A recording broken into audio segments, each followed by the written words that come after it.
Hello guys, দেখেন তপনদার টালে কত সুন্দর সুন্দর লাউ ঝুলতাছে, কত সুন্দর সুন্দর লাউ ঝুলতাছে। তপনদা গাছের পরিচর্যা করতেছে। তপনদা, আপনার টালে তো ভালোই লাউ ধরছে। আমি তো আপনি অনেক সুন্দর করে লাউ ধরার লাগে। আচ্ছা, আর দোয়া করবেন বেশি বেশি করে, আর বেশি বেশি লাউ ধরুক। আমার অনেক সুন্দর লাউ, আমার মনটা অনেক ভালো লাগতেছে লাউ দেখে। আপনারা বেশি বেশি সাবস্ক্রাইব করবেন এবং লাইক করবেন। আপনাদের জন্য আমরা সবার জন্য লাউ কাটিয়ে দেবো।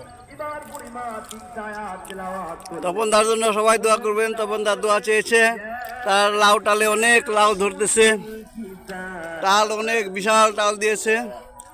এই লাউ খাওয়ার জন্য আপনাদেরকে তপনদা দাওয়াত করেছে। আপনারা আসেন, তপনদার টালে থেকে লাউ নিয়ে যান, ফ্রি, কোনো টাকা লাগবে না। সবাইকে লাউ দেবো, সবাইকে লাউ দিয়ে দিবে তপনদা বলেছেন। তপনদাকে সবাই সাবস্ক্রাইব করবেন, লাইক দিবেন। ওকে, আল্লাহ হাফেজ।